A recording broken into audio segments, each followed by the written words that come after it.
So yeah, it's quite incredible. And I'll just share a little bit of a backstory as to what you said about the pageant. What you may have seen or may not have seen, there was a lot of work going on between me and Doug because I had to keep everything he just told you, everything he told you, he doesn't have control over sometimes, like spontaneous or going to people or doing this. And I had to not even educate him because that means he doesn't understand. He understands, but I had to keep reminding him. I said, don't let the autism take over. And he got quite stressed out a few times, but he understood. Like he even got a little annoyed at one stage in the back room. But when he understood why, then he went, oh, I've got it. So sometimes, yes, I'm not purposely being hard on him, but I am being hard on him with compassion. And he gets it and he understands. And whereas he thought at one stage someone was a bit annoyed at him, I said, no, they're not annoyed. It's a certain part of the program where no one's allowed in here, and you've got to really respect that and don't film anything, don't do anything. Anyway, Doug took it a little bit hard, but I went up to him. I said, no. I said, Doug's getting angry. I can see it. I said, unfold your arms and relax. When he did that and realized, because after the particular person came up and said thank you, and she actually hasn't stopped talking about him. So I said, you see, be careful of making up stories in your own head, because it's not what's going on, because everybody totally respected you, but they didn't understand how tough it was for you to be like just everybody else. You were just filming, but he was like under a lot of pressure to hold that autism or that autistic kid running amok, you know? Yeah. So he did an amazing job, really did. Doug, I have to agree, you did a great job. So you disguised it well, or Andy, you helped him understand that we even just, I don't want to say we're normal, me being normal, we all have something, but we can get off focus. I admit in the very beginning that I had to read my script in the beginning, even though I've done this 300 times. I have to stay focused too. So I have to say, yes, we were all appreciative to you being there, taking the pictures, doing the filming, and you were never in the way. I felt like I was in the way and I was just a judge. So we had to even learn the etiquette as just being a judge for what we had to do, where there's certain places we weren't able to be. I got reprimanded, mind you. I'm going to tell you now, I actually got reprimanded for talking to one of the contestants or delegates, excuse me, not about what she was interviewed for, but because she piqued my interest on something. So you're not the only one. I just want you to know.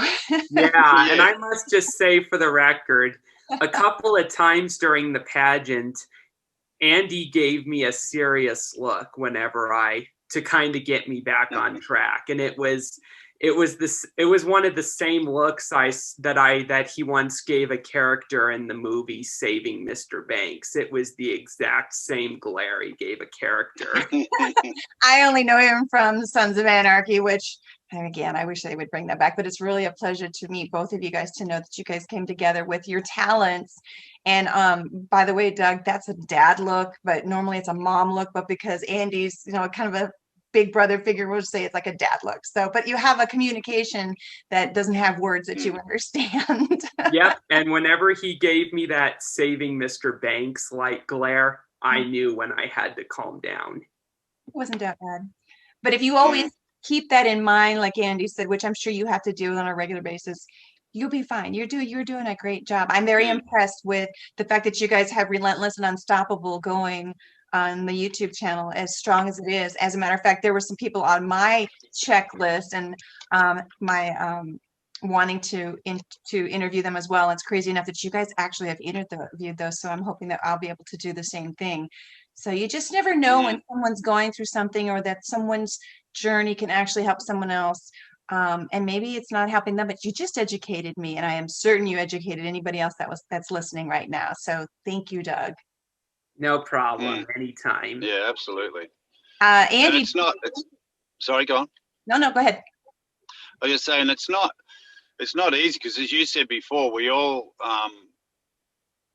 have something during the day that's going to come up for us, and it's really, no matter whether it's someone who's dealing with autism or any other situations or circumstances in their life, it takes a community and it takes a group to support each other. And anyone who's not supportive, then that's okay to not be communicating with those people. It's not about making them wrong or they're bad human beings, but the more you surround yourself with people who uplift you and then you uplift them, the progress might be a slow one, but it will keep going in the right directions. And the little falls and the failures, they're just blips on the radar, because you get up again and you just continue to keep going. Like, I don't think we even mentioned there that I was asked to help Country Code Ghana, which is a women's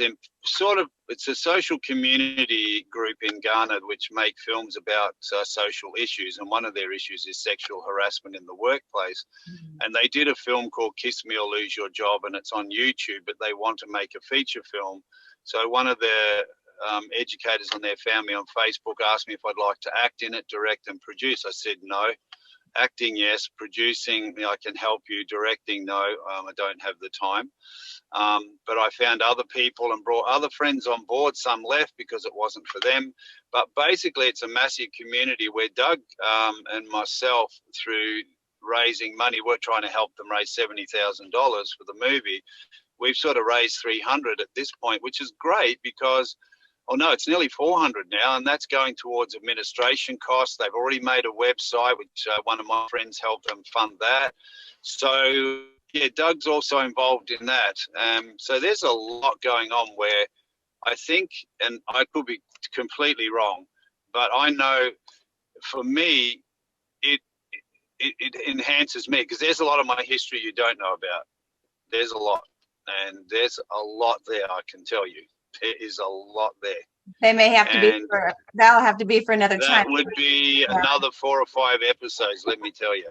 And it's not my journey's any worse than anyone else's, but it was worse for the people around me. Anyone near me suffered with just parents, especially broken hearts, like just broken-hearted parents with my behavior, because sometimes you're born with a rebel inside of you, and there's nothing that's going to stop that. And I was born with that, and whatever circumstances went around, it just enhanced it and kept feeding me. So, 1, I'm lucky to be alive. 2, I'm lucky I'm not in jail. And 3, I'm lucky I'm not dead, which goes hand in hand with being alive.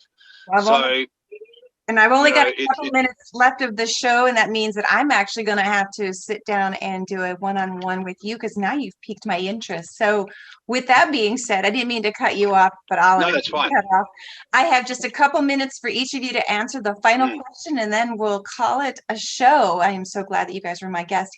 My final question I'll let Doug answer is, what message would you like to leave our listeners based on your walk of life?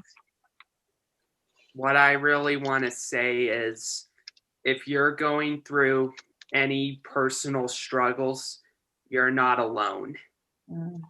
Very true. Andy, what message would you like to leave with listeners?